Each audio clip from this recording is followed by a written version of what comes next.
Hi there, thanks for joining me. This is going to hopefully be a very quick video.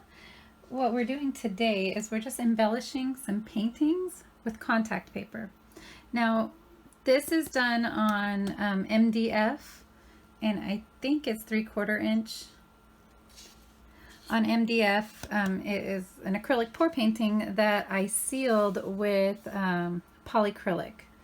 So polyacrylic gloss, obviously. So it was able to take the contact paper really nicely. And the reason why I use contact paper, there's two reasons why I use contact paper instead of the Brothers ScanNCut paper or even Cricut vinyl, is because it's very light and it has like almost no residue whenever you take it off. So if Emily gets this and she, gets a little bit older and she doesn't want the Emily on it, she can take it off and still have the painting. It's not going to ruin it. So, and the other reason, so here's the one I did for Gail. And this is just like a $2 wood board from Walmart. This one my husband and son created for me. They created a bunch of those for me.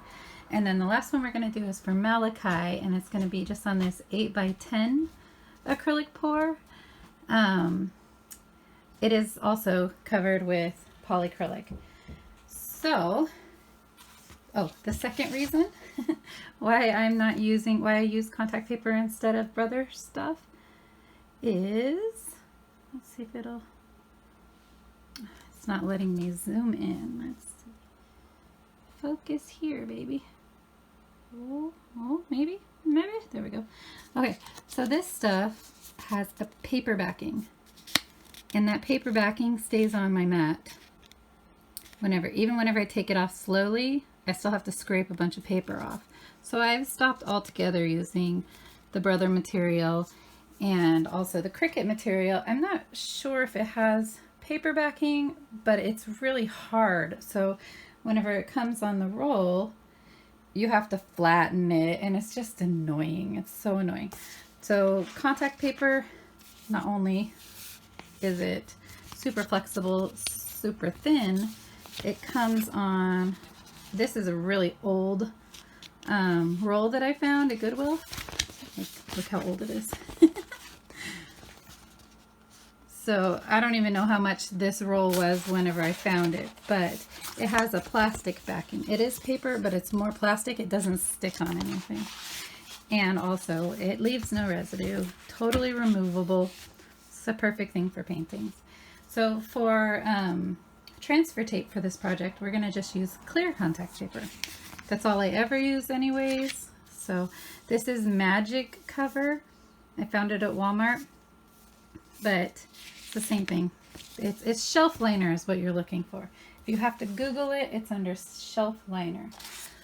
So I already have the pattern uploaded, and I have a piece of scrap from the other two that I hope is going to be the right size. So I'm just going to put it on my mat. And if you've been following me for a while, my mat has been re-tacked. I'm not really sure how to explain why this happened, but I made it sticky again by putting contact cement on my mat and then putting a piece of this clear contact paper upside down so the sticky part sticks up. This is the back side of the contact paper of this same stuff. It works awesome, but it doesn't work really awesome for heavy duty stuff. I mean, it still works awesome for heavy duty stuff. I was able to cut a bunch of fabric and stuff like that, but it won't do it a bunch. So you'll probably have to redo this a few times after doing fabric, but this is after I did fabric, and now I'm doing vinyl. I just don't think I could do any more fabric. Hope that makes sense. All right, so and on all my testing that I did, which I fully hope that you do testing, and all the testing that I did, my blade for this specific material is a little under 1. So maybe like a little over half. But make sure that you do your test cuts. Don't just go by what mine say. Do your test cuts. Start, from a small setting and go up. Um, that's our shower. It keeps making this crazy noise. Start from a small setting and go up with your test cuts. So if you start low, do a test cut, and it doesn't cut all the way through, then bump it up a little. But don't start high and try to go backwards, because you will cut your mat open. Alright, so I don't need to do a test cut. I've already done this a bunch of times, but if you do, it's right there. I'm going to go to Save Data. Oh, can you see that? There we go. And then choose Malachi. Okay, and then this is called like Adventurous Journey or something like that. I got it on dafont.com. I'm going to bring it down to the middle because I know that's where my paper is, and I'm going to scan this in my contact paper. I'm going to scan it in so I can make sure that I place it correctly.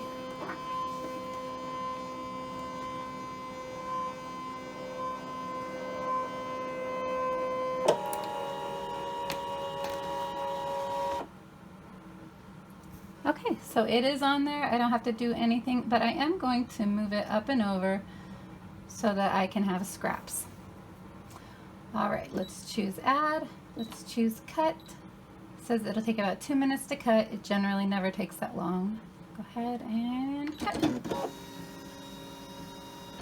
My speed is at 1, my cut pressure is at 1, everything's at 1.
Okay, and then we're just going to let it spit out the mat. We're going to close that. Move this stuff.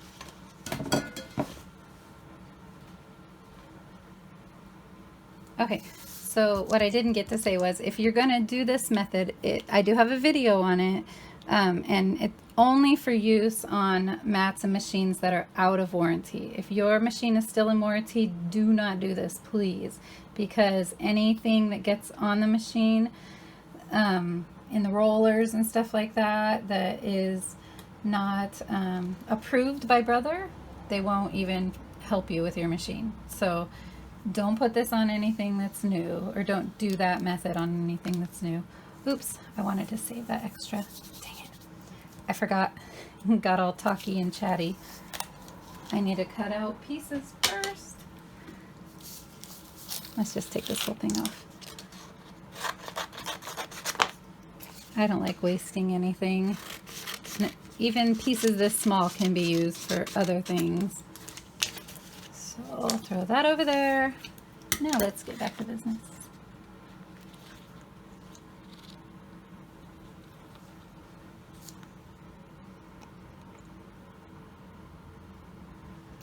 Okay.